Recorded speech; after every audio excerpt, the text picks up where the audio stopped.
warahmatullahi wabarakatuh. Saya Rian Asmarjisa, mahasiswa dari program studi pengembangan masyarakat Islam, Fakultas Dakwah dan Komunikasi, Universitas Islam Negeri Sumatera Utara. Di sini saya akan menjelaskan tentang metode hadis maudhu'i.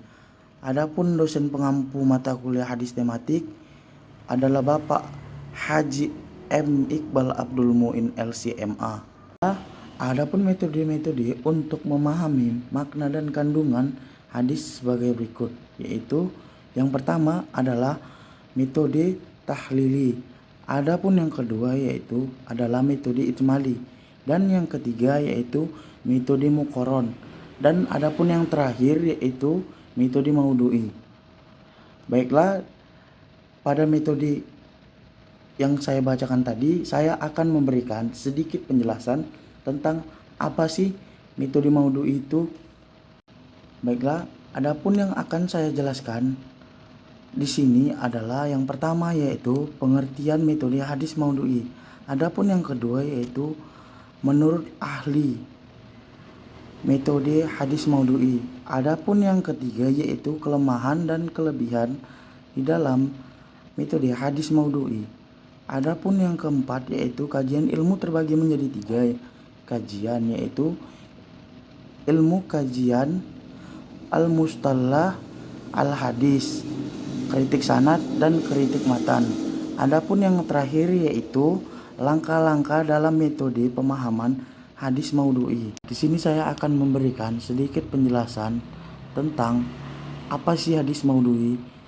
Maudhu'i adalah kajian hadis yang memiliki posisi sangat penting dan paling utama karena hadis merupakan sumber kedua setelah Al-Quran. Adapun maudhu'i yaitu sebagai isim maf'ul dari kata wada, yaitu artinya masalah atau pokok permasalahan. Adapun hadis atau as-sunnah adalah segala sesuatu yang dinisbatkan kepada Nabi Muhammad SAW, baik berupa perkataan, perbuatan, ketetapan maupun takrir. Adapun menurut epistemologi yaitu hadis sebagai sumber kedua ajaran Islam setelah Al-Quran, karena hadis merupakan bayan atau suatu penjelasan tentang ayat-ayat Al-Quran yang masih global dan menetapkan suatu hukum yang belum ditetapkan di dalam Al-Quran. Saya akan memberikan sedikit penjelasan tentang apa yang disampaikan oleh ahli Al-Farmawi, yang mana menurut ahli Al-Farmawi yang dikutip dari buku Muqayyizuddin, yang mana metode maudhu'i adalah mengumpulkan hadis-hadis yang berkait dengan suatu topik satu tujuan, kemudian disusun sebagai asbab al-wurud dan pemahamannya disertai dengan penjelasan, pengungkapan ataupun penafsiran pada masalah tertentu. Baiklah, di sini saya akan memberikan kelebihan metode hadis maudhu'i. Yang pertama yaitu praktis dan sistematis, yang mana memecahkan permasalahan yang timbul dan memungkinkan masyarakat untuk mendapatkan petunjuk Al-Quran dan hadis dengan waktu yang efektif dan efisien. Adapun yang kedua yaitu dinamis, membuat tafsir Al-Quran dan hadis selalu dinamis sesuai dengan tuntutan zaman dan agar mereka tertarik untuk mengamalkan ajaran-ajaran Al-Quran. Adapun yang ketiga yaitu membuat pemahaman menjadi utuh. Di dalam Al-Quran ditetapkan tema tertentu, maka pemahaman kita terhadap hadis Nabi SAW menjadi utuh.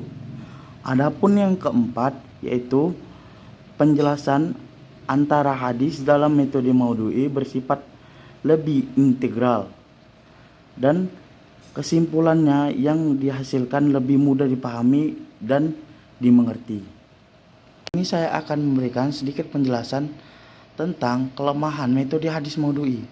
Adapun metode ini yaitu terikat pada tema yang telah ditetapkannya dan tidak membahas lebih jauh hal-hal yang di luar dari tema tersebut, sehingga metode ini kurang tepat bagi orang yang menginginkan penjelasan yang terperinci mengenai suatu hadis dari segala aspek. Baiklah, kajian hadis terbagi menjadi beberapa pembahasan sebagai berikut. Adapun yang pertama yaitu ilmu mustalah al-hadis, kedua kritik dan sanad, dan yang terakhir yaitu kritik matan. Di sini saya akan memberikan sedikit penjelasan tentang ilmu mustalah al-hadis.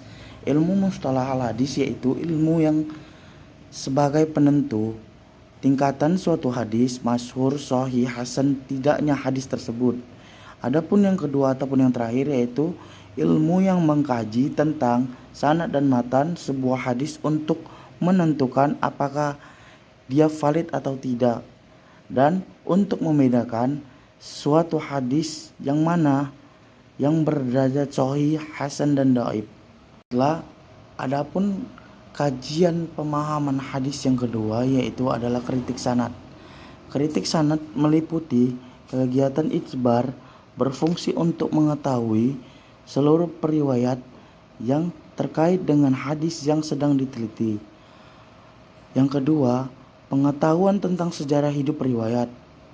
Adapun yang ketiga yaitu pengetahuan tentang integritas periwayat. Dan yang keempat, pengetahuan tentang kapasitas intelektual periwayat. Dan adapun yang terakhir yaitu pengetahuan tentang kecenderungan kritikus hadis tersebut. Baiklah, selanjutnya saya akan menjelaskan tentang kajian hadis yang ketiga ataupun yang terakhir yaitu kritik sanad. Kritik sanad meliputi penelitian terhadap adanya ilat atau kecacatannya dalam hadis tersebut. Adapun yang kedua yaitu penelitian terhadap adanya syadz atau kejanggalan dalam hadis yang diteliti tersebut. Karena adapun langkah-langkah untuk meneliti kata per kata, kalimat per kalimat, dan kandungannya untuk mengetahui adanya idraj ziyadah, muqallib, mushab dengan melakukan muqarranah atau mu'arradah. Selanjutnya saya akan memberikan sedikit langkah-langkah dalam metode pemahaman hadis maudhu'i, yaitu A. Menentukan tema atau masalah yang akan dibahas. B. Menghimpun atau mengumpulkan data hadis-hadis yang terkait dalam tema, baik secara lafal maupun secara makna melalui kegiatan tajrid al-hadis. C. Melakukan kategorisasi berdasarkan kandungan hadis dengan memperhatikan kemungkinan perbedaan peristiwa al-wurudnya hadis atau tanawu dan perbedaan periwayatan hadis atau lafal dan makna. D.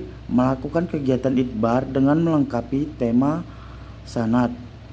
E. Melakukan penelitian sanad meliputi penelitian kualitas pribadi dan kapasitas intelektual para periwayat yang menjadi sanad hadis bersangkutan serta metode periwayatan yang digunakan masing-masing periwayat.